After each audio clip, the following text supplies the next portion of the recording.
You're listening to the Art of Procurement, episode 125.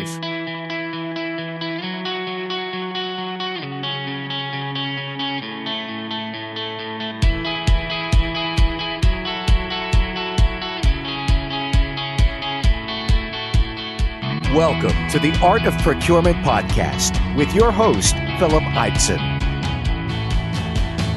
Here, thought leaders share the trends, strategies, and tactics that you can use to elevate the role of procurement and your career.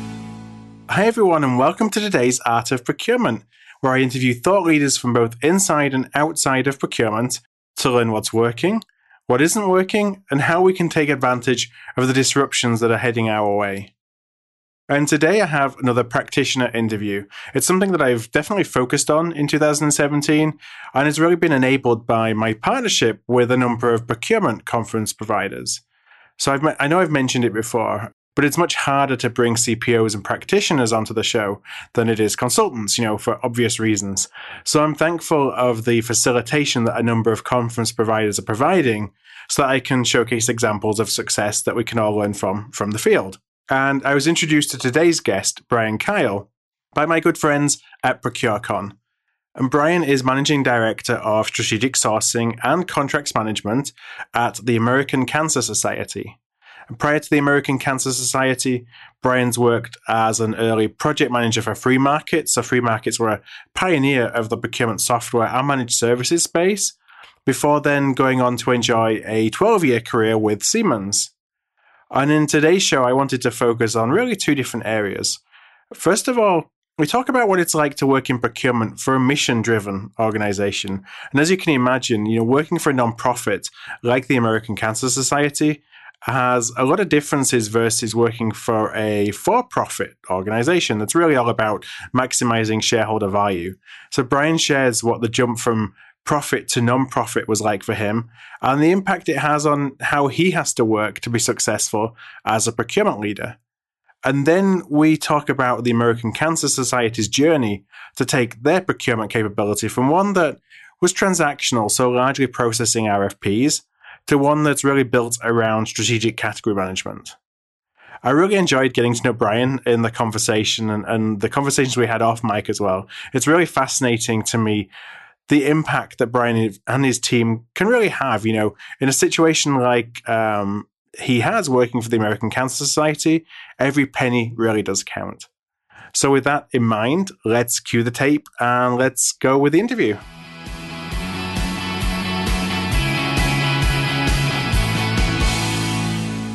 So welcome to today's Art of Procurement. My guest today, as I mentioned in the introduction, is Brian Kyle. And Brian is Managing Director of Strategic Sourcing and Contracts Management at American Cancer Society. So, Brian, welcome to the show. Thanks, Phil. Appreciate you having me. Well, thank you. And as I was sharing with listeners your background in the introduction that I recorded, I referenced that you'd worked internationally for a number of years. It's something that a lot of listeners are interested in doing at some point in their career. And I know I was really fortunate to have that opportunity. So I was interested in how that came about for you. Great question. In simplest terms, we had a need, and I pushed to fill it. I was working in the U.S.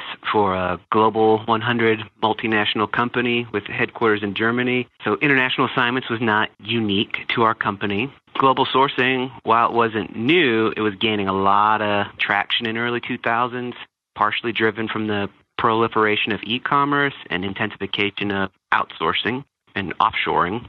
One of my early mentors had said to me, if you want to succeed in manufacturing and supply chain, you better understand sourcing in China and figure out how to do that.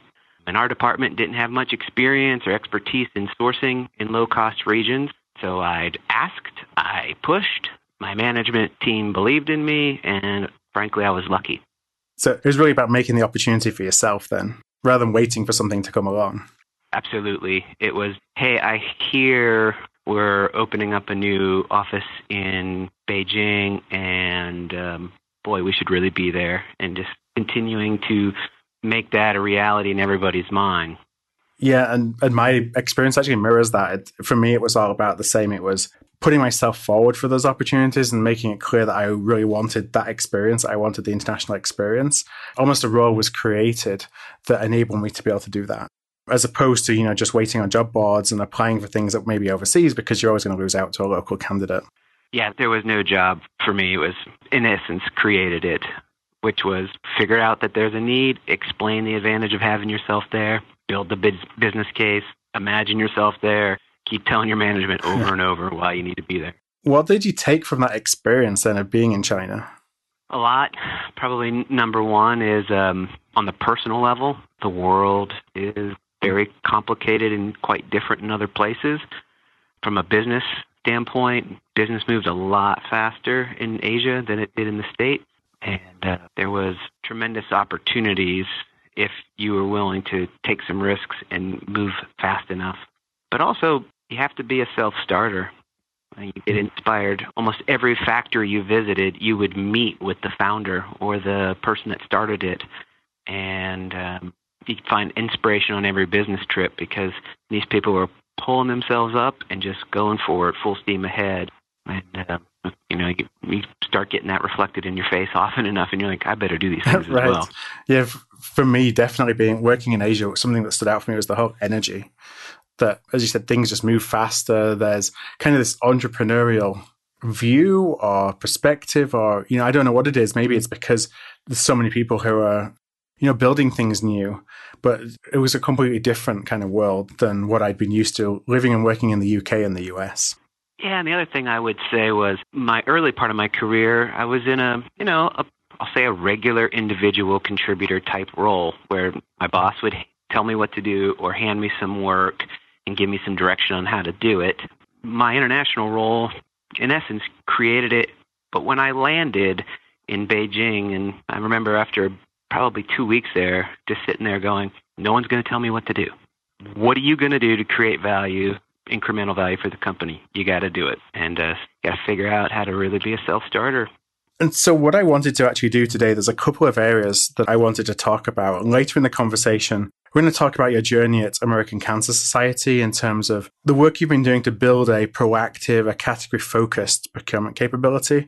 First, I really want to spend time learning about procurement in a mission-driven organization because it's something that we've not really touched on before. It's something that I'm fascinated with, of being in essentially a non-profit versus a for-profit organization.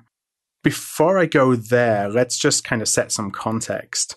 I wonder if you could just share a little bit about the American Cancer Society and the mission of the American Cancer Society, because preconceived idea was that it was around the funding of research to eliminate cancer. And then I started doing some more research, and there's a whole lot more to it. So I just thought you could just explain a little bit about what it is that the American Cancer Society actually does.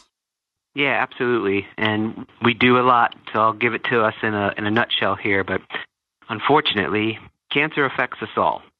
Approximately 1 in 2 men and 1 in 3 women will experience cancer in their lifetime. The American Cancer Society has been around for 105 years, and our mission is to save lives, celebrate lives, and lead the fight for a world without cancer. And we do that in a variety of things, but I'll touch on 3 things. One is fostering innovation in research. So we fund and conduct our own life-saving research to help us better understand, prevent, and find cures for cancer. Interestingly, the American Cancer Society has given funding to 47 investigators who went on to win the Nobel Prize. So research is a piece of it. Advocacy is a big piece of it. So we have our Cancer Action Network, which are experts in federal and state lobbying, policy development, to help ensure that the voices of cancer patients, survivors, and caregivers are heard at every level of government. And then the third thing I'll touch on is just we're here to give support and answers. When you or a loved one's been diagnosed with cancer, those couple words, you have cancer, it can be devastating. And if your doctor's telling you you have cancer, your brain might completely turn off for the next couple hours. We're here 24 hours a day, 7 days a week to help people figure out what this means, what their cancer experience is going to look like. Our website receives over 8 million hits per month. We have a call center operating 24/7, which answers more than 800,000 calls a year. We also have a volunteer network to give people rides to treatment, right? So sometimes just getting a ride to your cancer treatment is a challenge. And then we also operate 32 Hope Lodges, which is essentially a hotel for cancer patients and their family. And we've provided more than 4 million free nights of lodging for those patients and their caregivers. And it was those Hope Lodges that I had no idea that that was part of your mission that, kind of focused me on asking the question, because you obviously, as you said there, you do a lot more than just fund research. What impact does procurement have on the mission? A significant impact. Our group, we brand ourselves as we're here to balance quality, total cost, risk, revenue, and efficiency in our buying decisions.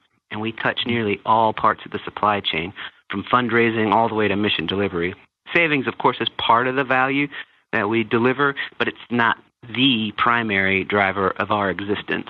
But it is great to translate savings into our mission. Yeah, when you can see directly the impact that saving money has on the ability to provide extra beds, for example, in a lodge. I guess there's that much more satisfaction than just another number on the bottom line of the company. That's exactly right. We figured out with our cross-functional partners in finance how to translate our savings into what our mission is or what our average grant is. So we can think about, if we deliver these savings, they go back to the mission, they fund other life-saving research and help somebody else. What are some of the other metrics then that you're measured on as a procurement organization, given the fact that savings isn't necessarily the be-all and end-all for you? Sure. So a portion of it that I'm measuring my team on is spend under management, making sure that we are actually touching the biggest areas of spend. I mean, there were parts of our business that we hadn't really put a lot of eyes on, and those were critical metrics to move on to say, let's put these areas through some professional sourcing rigor. Supplier evaluation has been a big metric to ensure that the most strategic suppliers are, at least on an annual basis, getting professional, formal feedback related to their quality, service, fulfillment, our interactions together. So there's bringing supplier relationship management and collaboration into it and having those partnerships with suppliers, then tracking those. When I think of, so one of the things I'm not so sure about is what the supply chain looks like at an organization like American Cancer Society. I'm sure that some of it is no different than, your average company, and some of it may be a lot different. I just wonder if you could touch a little bit on what are the main things that, you have responsibility in terms of the largest categories or the things that are, most material to your mission in terms of the things that you buy. Phil, this is the question from all my friends and former colleagues that I get the most often, so I had to get a catchy way of telling people. But first, I'd like to say we have a well-defined and controlled supply chain due to the leadership of our finance and Ian O'Brien, who's our vice president of supply chain. Done a good job putting all the controls in place to define it. But it is similar to other mid-sized businesses. We have everything from laboratory services to laptops, from apparel and advertising. We do direct mail, and we also have application development services. We have temp labor, we have telecom, financial services, and travel services. So we do have some interesting nuances related to our Hope Lodges. We have a lot of things related to like what a hotel would need. We have this sort of like typical mid-sized business, then you put our research on top of it, and then you also put our Hope Lodges on top. You've got some interesting nuances.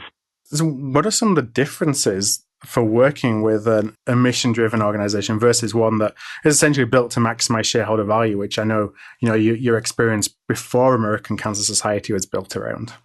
Yeah. The biggest immediate standout is the commitment to the mission. At my former company, I probably could have told you the mission. At this company, I could tell you the mission like on day 2. It was memorized. So our people are dedicated to ending cancer as a major health problem. So as a manager and a leader, man, this is a wonderful asset. As our procurement professionals, as we talked about, we translate our savings back into life-saving research, the outreach efforts, and the programs. So that's one thing. Another interesting, different angle is really related to project prioritization. So companies driven by quarterly results or individuals driven by annual bonuses may only focus on projects that deliver enough value to meet the numbers. And that sometimes those people may be incentivized to pass on projects that may yield greater returns long-term, but they miss short-term objectives. It's about the quarterly numbers. Yeah, here we don't have quarterly numbers. We're really, particularly our supply chain team, we are looking to maximize return on effort and focus on creating the most value. And even if that means a long-term supply chain, reinvention. So this is the way we're doing it. It's going to take months and months to change this, but it's a better way to do business. Did things change in terms of how you approach things like negotiations, relationship management with suppliers when you're working for American Cancer Society versus a for-profit organization? Because I imagine from a supplier perspective, perhaps they're also, that there's something to do with the mission that they're buying into over and above just seeing this as a profit opportunity. Yeah. There are, I'd say both my former and my current employer, we seek win-win deals, right? I mean, truly trying to find the right deals for both sides. However, the tactics are different. So any sort of like hard-nosed or the big dog on the porch type negotiations aren't common here. We don't have the buying power like I had in my prior role. But I do have the mission and our 100-year brand on my side. So supplier relationships, I think, are managed pretty carefully at every good company, and it's no different here, except that many key suppliers are active supporters of our mission. I mean, it's every week, Phil, that I talk to one of my sales contacts or an account manager, and their constituents.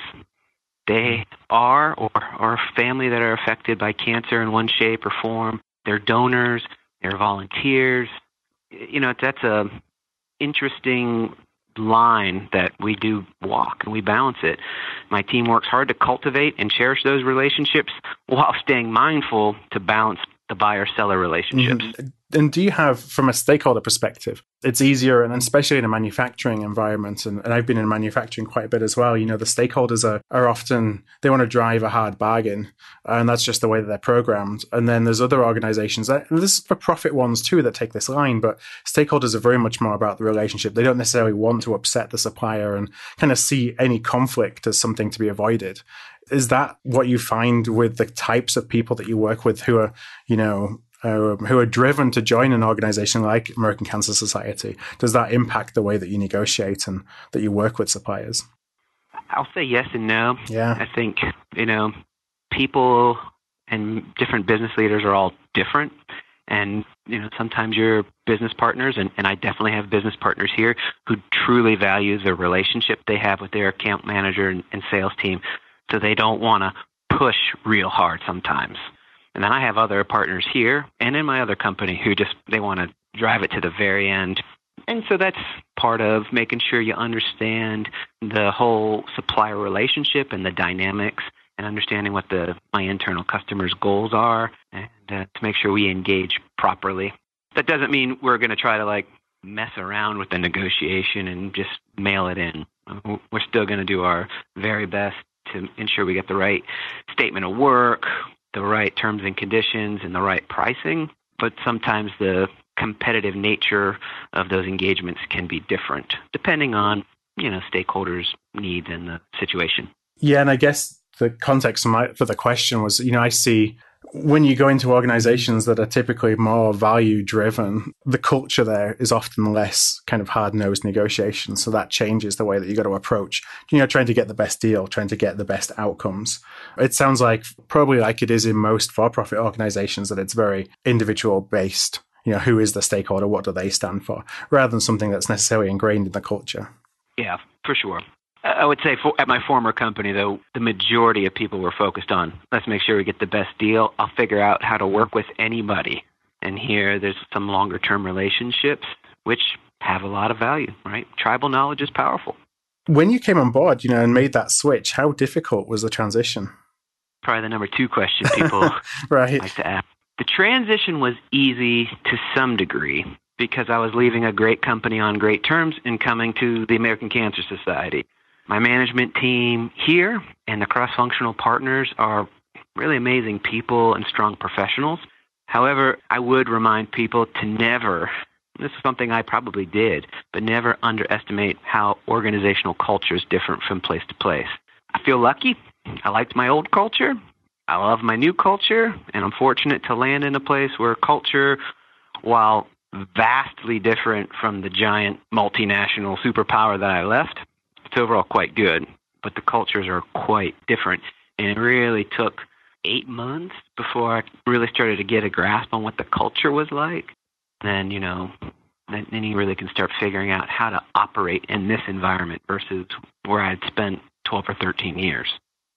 Was it harder than you thought when you jumped into it, or was it something that you just went in with your eyes open, so you kind of figured out you'd take it as it comes, adapt on the fly? Probably a little harder, and the reason why is, when you're in one place and you've done pretty well and you feel like you're pretty sharp and you got a great tool set, you got your tool chest, and you come here and you're like, I'm going to apply these same tools here, and you realize that some of those tools are really applicable, but some of them aren't. And you start to look and you realize there are some tools that I don't really have that I need to have to be successful here. And you better learn how to quickly develop them, right? Adapt or die. And so that was a big piece of kind of getting up to speed and getting your feet on the ground at ACS. Yeah, and I would say it wouldn't be any different probably at any other company, honestly. Right? Every company's got different culture, different ways of operating, but going from a multinational German company to an American-led nonprofit, it's different. You told me before we recorded that at ACS, you didn't have any procurement function for the first, I think it was 99 years of your existence, which, honestly isn't, I hear that regularly. I was just talking to somebody else this morning before we recorded, just in a pre-interview, and they're working with a for-profit retailer. And they basically told me exactly the same. We're a 100-year-old company. We never invested in procurement until 5 years ago. So I think ACS isn't alone by any stretch of the imagination. What I was interested in the case of ACS, though, is what the burning platform was to finally decide to go and invest in procurement and supply chain. Sure.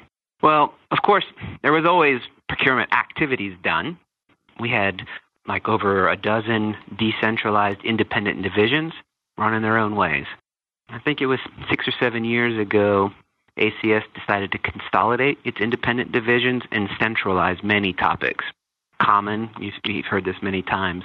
So functions like IT, finance, HR, we can get tremendous economies of scale and efficiencies in a centralized role. At that time, the consultant that was partnering with ACS also recommended to develop a central supply chain team at the headquarters. The time was right, it made sense, and they went out and hired Ian O'Brien, who is still our vice president of supply chain. So you came on board in 2014, I think. So you're a couple of years, ACS is a couple of years now into their new kind of investment and journey.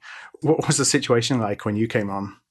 Situation was pretty good, actually, better than I would have anticipated. The procurement, sourcing, and operations team, all within supply chain, were all in place. We had tools, processes that were defined and operational. We had some good relationships with various parts of the business, including a tight partnership with legal, which is a big plus. Back then, 2014, I would have described our sourcing team as a sourcing shop. Come on in. We're open. We'll provide you great service and support. Sometimes we were engaged early, sometimes way too late, sometimes not at all. And it was more reactive. And so when you came in, did you come in with a remit to change that to be something that was more category driven, or did you come in as part of that team and figure, this is something that we need to do if we want to continue to kind of grow and become more valuable to the organization? Yeah, I wasn't brought in to be a change catalyst or to take us from a sourcing shop to a category management shop. It was after a few months here looking around at the resources we had, our engagement, and how we were operating. I thought and explored that cross-functionally with my partners and internally within supply chain. I thought, hey, we could do more here and be a little more proactive and create some good benefits for the company if we move to a category management framework. How did you go and sell that then to your leadership? And I'm thinking as well about, because this is something that I think organizations often struggle with, is they see the benefit of change, but it's hard to get the dollars to actually put it into action because invariably it's more expensive. It's a more expensive model than the one that preceded it. So I'm interested, especially in an organization like ACS, where I imagine that every dollar is certainly very well looked after. How were you able to make that case for the investment? Well, make it $0 first of all. Really? Right. No additional headcount, We're going to have to do this like a lot of things we do at the American Cancer Society, kind of use our brains and our skills and the resources available to put different programs in place. I would say like any change management project, we did some basics. Create a sense of urgency, create a shared vision of the future state, describe the benefits to ACS, enlist some vocal supporters, start small, pilot, learn, and then scale quickly. One thing that I did was a parade of presentations to key stakeholders across the business to learn what may or may not work, but also gain some momentum to overcome some of that organizational inertia at the beginning of any project, right? So what were some of the things that you would hear from them, and was it pretty consistent with what you expected? Some people had been other places that had category management, and they were like, oh, I got it. Good idea. Let's do that. Other people had never heard the term, so we would have to go back to baseline defining. Some people really had never worked with a centralized procurement organization before, so they're a little bit hesitant, right? I'd hear quite often, well, these are my suppliers. Why do you guys need to be involved in my suppliers?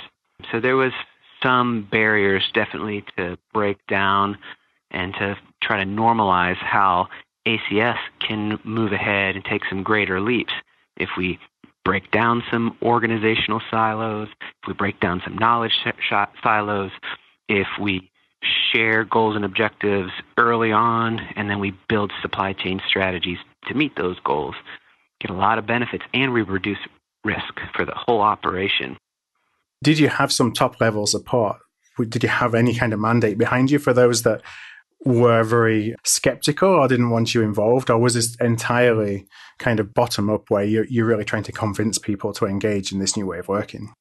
We had support from different levels of the C level and VP level. There was no mandate, but our CIO at the time had also been in an organization where category management worked well, and he had put his hand up and said, please pilot with me. The head of HR at the time had also been at a place where category management was in place. She knew it. She's like, yes, please pilot with me. So we had some people that were going to be on my side anyway.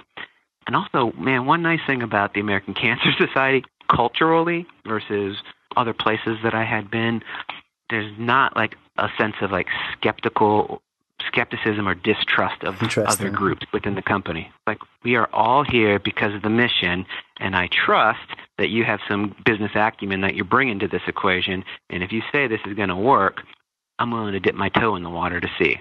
It's a feeling that you're all in it together. You know, you mentioned earlier about the fact you were able to do this, at least, set the wheels in motion to justify the business case, essentially $0. I'm really interested in how you're able to do that, because I think that one of the difficulties we have is that we're often going back and asking for more money to put something like this in place. Before I actually go there, was it something that you then scaled up over time, so it had additional cost later, but you were just able to demonstrate there's a case for this at zero cost, or were you able to basically put in place a new structure at no additional cost to what you had before it? Restructured with zero cost by employing resources differently and using some different mindsets, different framework, and different processes that myself and a couple of my coworkers, we developed based on our prior experience.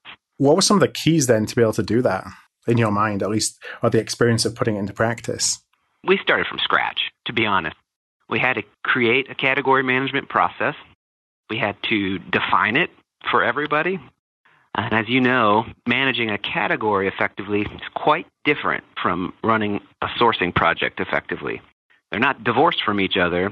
Sourcing is part of category management, but so is stakeholder management and supply relationship management, contract management, risk management.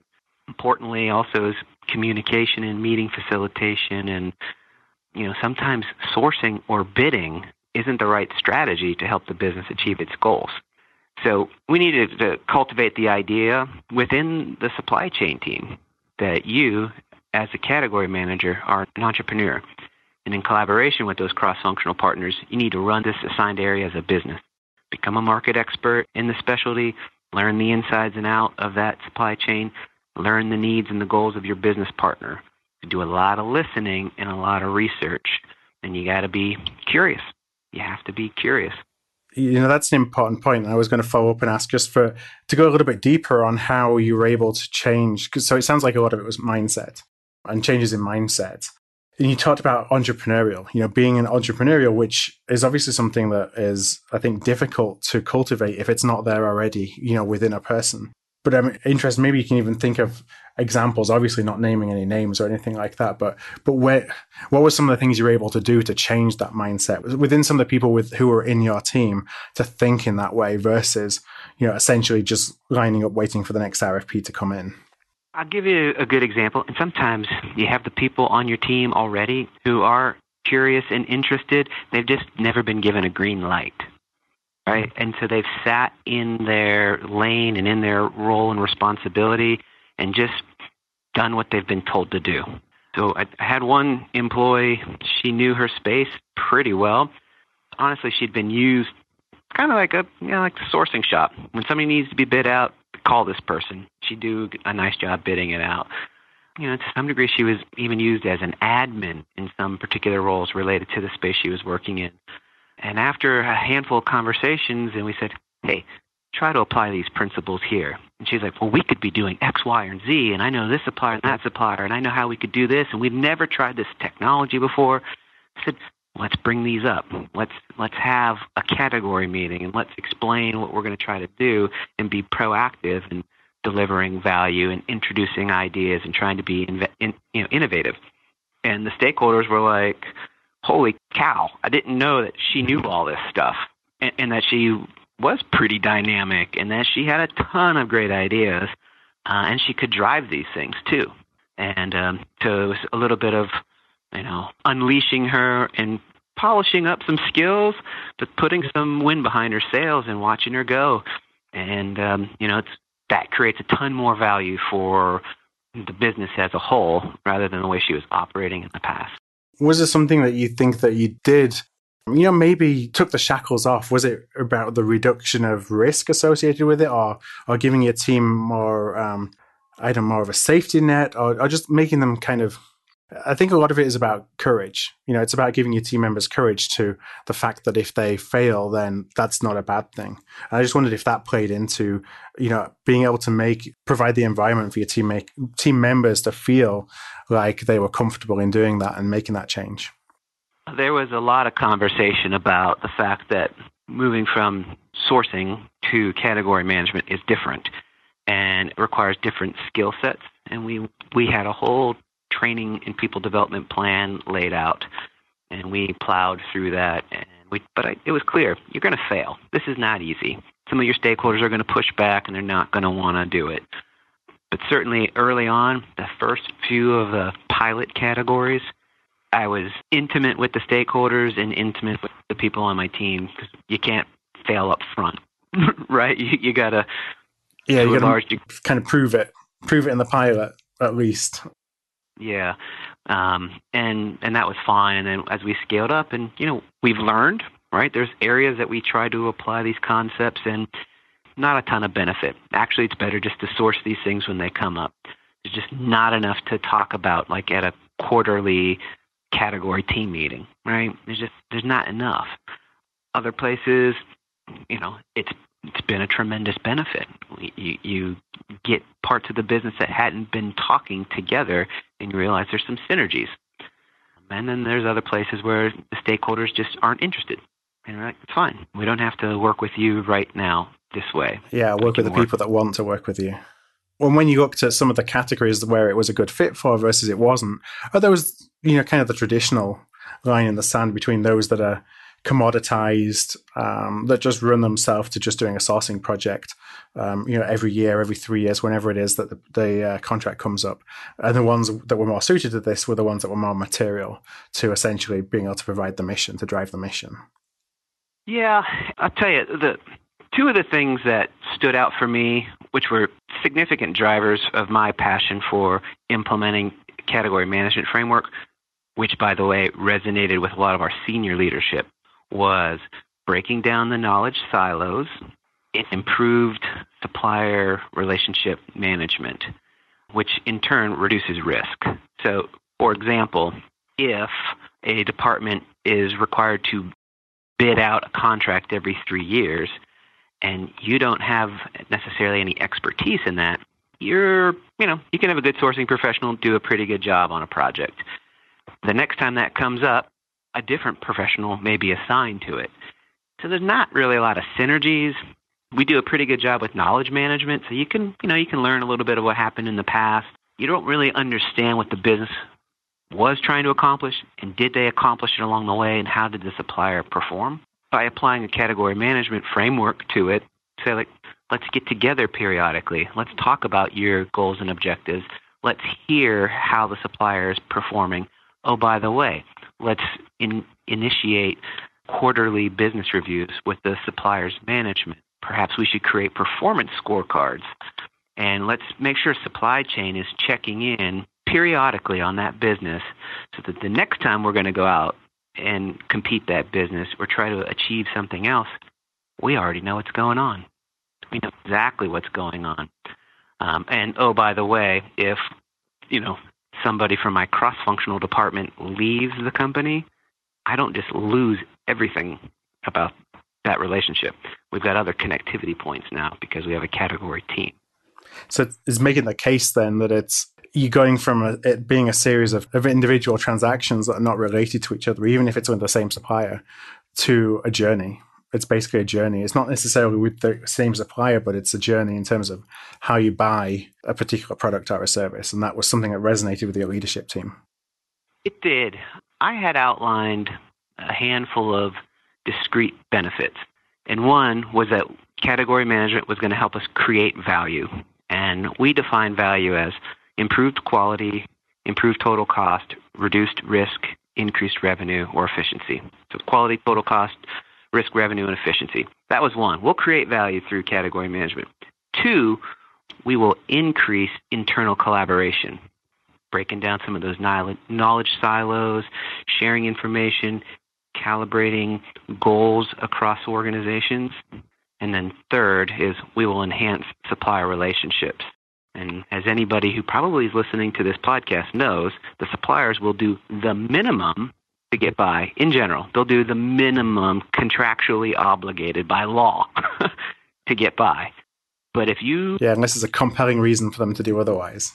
Yeah, you can manage them up. You can get so much more out of a supplier if you give them the time and attention that relationship deserves.